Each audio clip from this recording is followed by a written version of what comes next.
Yes, I trim my beard. But let's not talk about that. Let's talk about AEW versus WWE and their ticket issues. So business is starting to pick up, thank God, for AEW. But let's start with WWE first, shall we? So over the last several weeks, reports have come out that WWE's ticket sales tactics have been becoming more, let's say, aggressive. And it might be backfiring.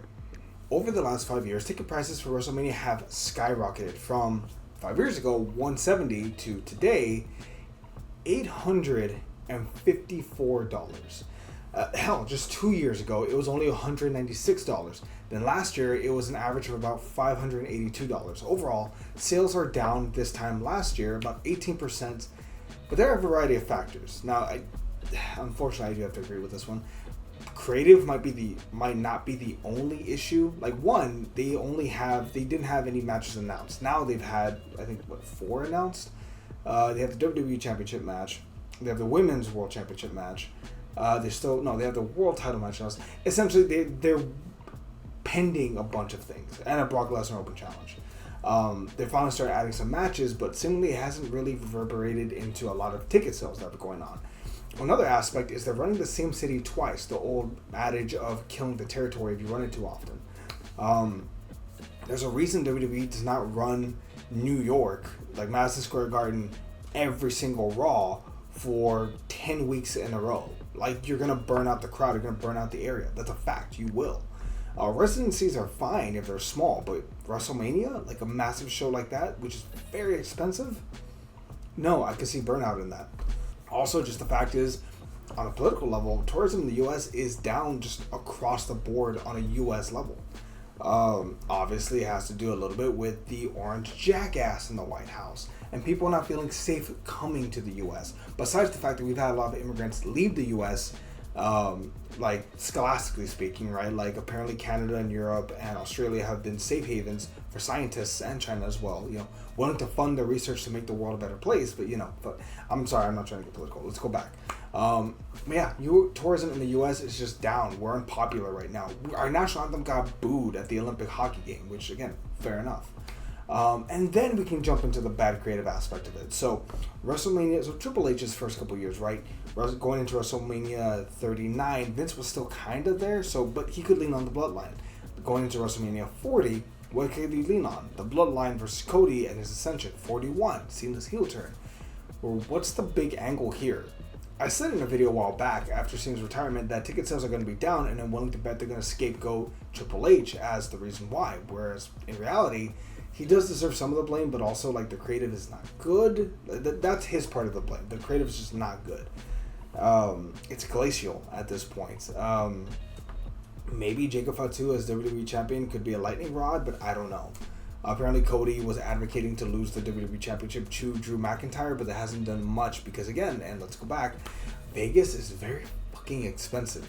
They're jacking up the prices so much so that they're trying to weed out the average everyday person and only cater to the super rich, which Vegas Tourism Board, I don't know if you're aware of this, you're not Saudi Arabia, you're not Riyadh, right? You're not built for this. You are a mainstay for a reason. This is a mean comparison, but I think it's accurate. This is like McDonald's trying to become a high-end restaurant. I think it's going to backfire, but we'll see how it goes. All I know is that Vegas tourism is down year on year, month on month. Again, since the orange jackass took office, but hey, who am I to say for that? Anyway, so Vegas is too damn expensive to run. Also, the backlash on the push for ticket sales. Besides the fact that tickets are stupidly expensive, their tactics that they're using to try and force more ticket sales is getting reprehensible. They're having citywide blackout for 50 miles in every direction. Any bar cannot show WrestleMania, even if they already have a license to show it. Bear in mind, the whole reason why they're having WrestleMania in Vegas 2 years in a row is because they're being paid $5 or $6 million by the city of Vegas to host WrestleMania. So bear in mind, they're already going to have a massive gate. Because they've already sold, I think, like 37,000 tickets, which is not terrible for WrestleMania. And remember, it's a 2-night affair. Yeah, it's a 2-night affair. So, they've already sold so many tickets, and it's a 2-night affair, so they're going to realistically, double that money. Plus, another $6 million coming in from Las Vegas. But they're blocking out the area to force people. If you want to watch it, you either have to watch on Netflix in your hotel room, or you can come watch it. Which, again, it is expensive. Now, very recently there was a push. I think it was Valentine's Day weekend, where they had I think it was 15 or 20% off weekend on WrestleMania tickets, and it didn't shift anything. That says it's not just the prices, maybe the creative is bad. Hell, even the Chicago Elimination Chamber is having issues and have now issued a blackout in the Chicago area, the same tactic that they're using on WrestleMania to try and boost ticket sales. Bear in mind, I think the Elimination Chamber right now it's taking place in an arena, which I think the top capacity I want to say is like 17,000. Whereas last year the Elimination Chamber was in a stadium, which if I'm not mistaken had timeout. Okay, so last year the Elimination Chamber took place in Canada in a stadium that had about 38,000 people. Whereas this year the Elimination Chamber is taking place in Chicago and is struggling to sell out, I believe 17,000 is the maximum capacity. So what does that say about not just the pricing, but also the creative and how it's getting a little wonga? Not to mention the fact that the vision is down all across the board. Not that the vision were the biggest thing on WWE, but like, man, imagine if they had strapped the Rocket to Braun Breaker after all. Maybe he wouldn't have gotten injured. I don't know. But let's talk about the other company. Let's jump on the AEW front. Sales are up overall year to year. Ratings are steadily increasing. The year 2025 was significantly better than 2024, and it seems like 2026 is only getting better with a great series of Dynamites. Also on the back foot of winning Promotion of the Year and Weekly Television Show of the Year. It's a nice time to be an AEW fan. A very recent Collision actually just pulled in more than 3,000 people for a Collision taping, not a double taping of Dynamite and Collision, just Collision. And then as of the time of this recording, last night's Dynamite, taking place in Denver, Colorado, sold out at 2,500 people. Yes, I know these are little victories, but they do add up over time. And yes, I do hear you, oh, they only sold 3,000 tickets or 2,500 tickets. Raw just ran for 10,000 people. Yes, I know, I'm well aware of that. But it's also the atmosphere, the quality of the wrestling, I would say, is better. The storytelling is better. And the fan experience might be better too. Also, hopefully this momentum is going to keep building. Double or Nothing Revolution is set to have more than 10,000 people in LA. They're running it 2 years in a row, but it's set to have at least 10,000, probably more.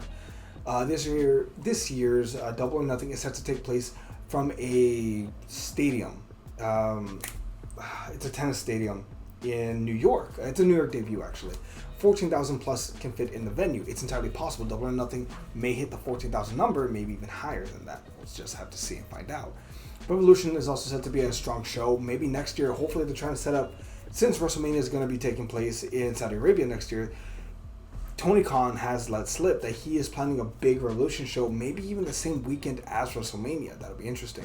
Maybe it'll be a small stadium. I'm not suggesting like a massive, like the Jaguars stadium, but maybe, I don't know, like an FC football arena, a stadium that holds like 20,000 people plus another, I don't know, 3,000-4,000 on the floor. 24,000 people at Revolution could be interesting. Apparently, he's also looking to kind of navigate that with vendors to try and make it feel like a WrestleMania weekend, a wrestling show weekend. Kind of the same way that WrestleMania typically is here in the US, or how All In is slowly becoming in Europe. But we'll get there when we get there. Fact of the matter is, it's a nice time to be an AEW fan.